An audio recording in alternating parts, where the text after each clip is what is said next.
Vlad tightened the straps on his makeshift backpack. The weight of canned goods and scavenged supplies pressed down on him. Each item was a reminder of the mission that fueled his every step. He was going to find his young wife, Shakira, and their son, Matthew Reddington. They had become separated weeks ago when the world descended into a fiery chaos. He clung to the memory of their last embrace, a pact sealed with a kiss to find them, no matter the cost. Berezino had offered little refuge. Zelenogorsk, their agreed-upon meeting point, beckoned in the distance. The journey ahead was fraught with danger. The undead roamed the land, driven by an insatiable hunger. Packs of wolves, their fur matted and teeth bared, prowled the fringes of abandoned towns. Vlad checked the grip on his axe, its handle worn smooth by countless hours of use.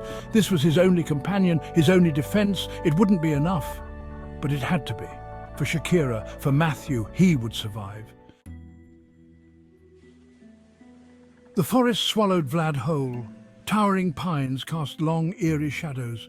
The air hung heavy with the smell of damp earth and decay. Each rustle of leaves sent a jolt of adrenaline through him. Was it just the wind, or the telltale moan of the infected?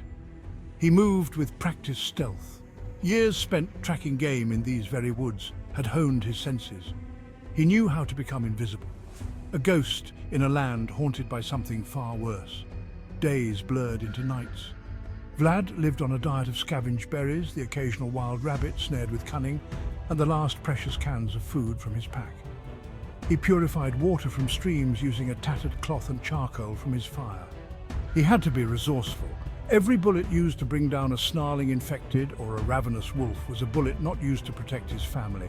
Every calorie consumed was fuel for the journey to Zelenogorsk. The road stretched before him, a ribbon of cracked asphalt winding through desolate landscapes.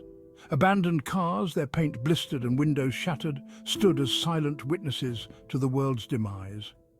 Vlad pushed onward. Each sunrise brought renewed hope. Each sunset a chilling reminder of his dwindling time.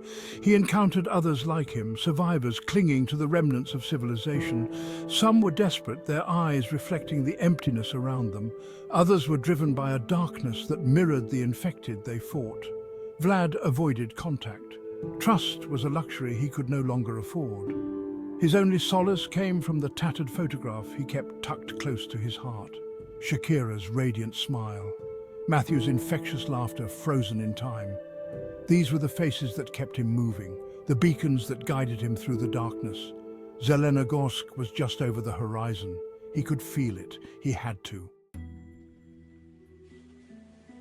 As Vlad drew closer to Zelenogorsk, the air grew heavy with a different kind of tension. A stillness settled over the land. Birdsong ceased. Even the wind seemed to hold its breath. He had heard whispers from passing travelers, tales of a new breed of infected, faster, stronger, driven by a primal rage that defied explanation.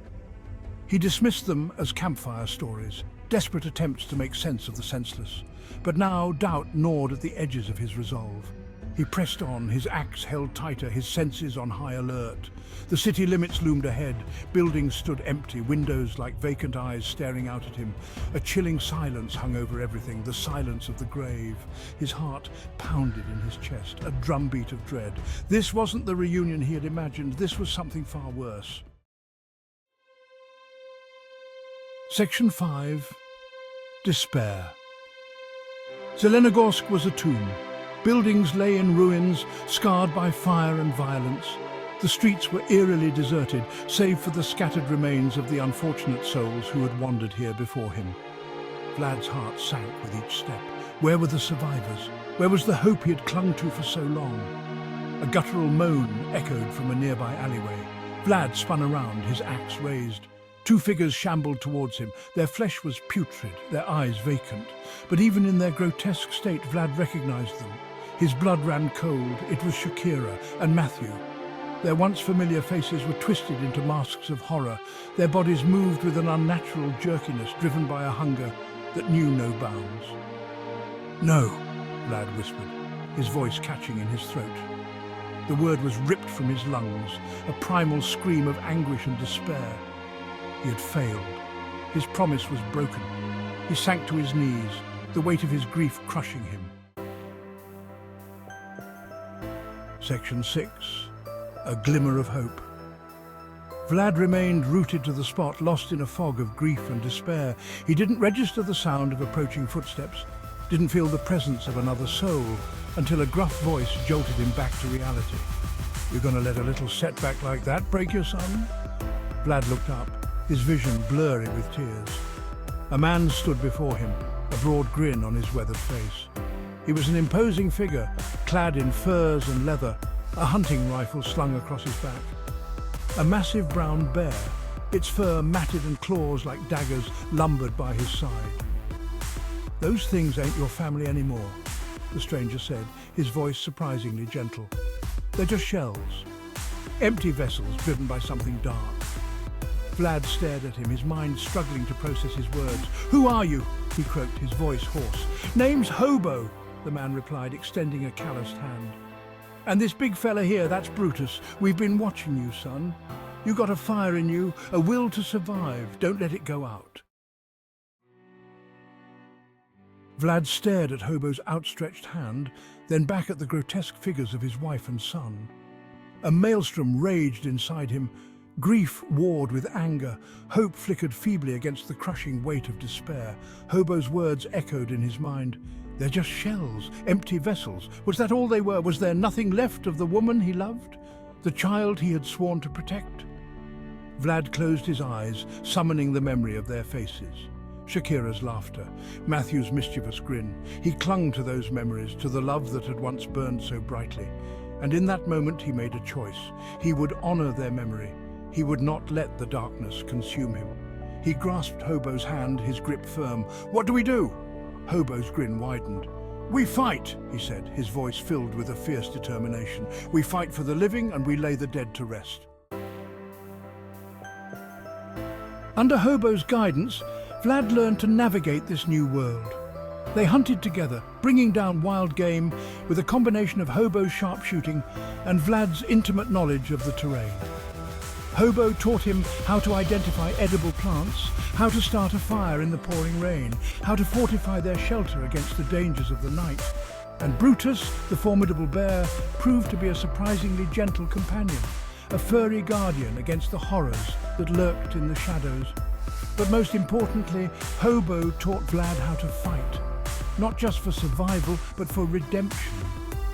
They tracked down the infected, putting them out of their misery with a grim determination. And with each fallen monster, Vlad felt a sliver of his burden lift. He knew it wouldn't bring his family back, but it would honor their memory.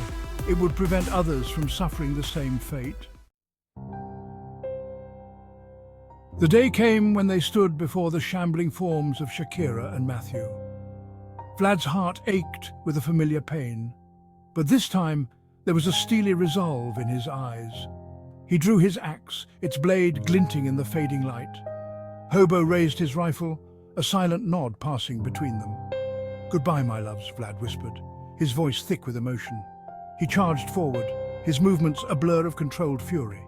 The axe flashed. Once, twice. Hobo's rifle barked, the sharp crack echoing through the desolate streets.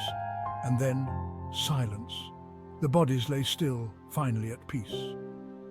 Vlad stood there for a long moment, the weight of his grief threatening to crush him once more. Hobo placed a hand on his shoulder. "They're free now, son," he said softly, "and so are you." Vlad and Hobo rode out of Zelenogorsk as the sun dipped below the horizon, casting long shadows across the ravaged landscape. Vlad sat astride Brutus's broad back, the bear's fur surprisingly soft beneath his calloused hands.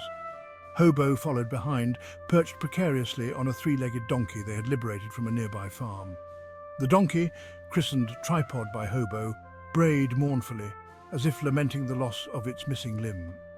Behind them, the sky blazed with an eerie beauty. Flames danced on the horizon, a reminder of the chaos that still gripped the world, and from the depths of the city, a chorus of moans rose. The infected, drawn by the scent of the living, surged towards them, but Vlad didn't look back. He fixed his gaze on the horizon, where the setting sun painted the sky in hues of gold and crimson. He had found a new purpose, a new family.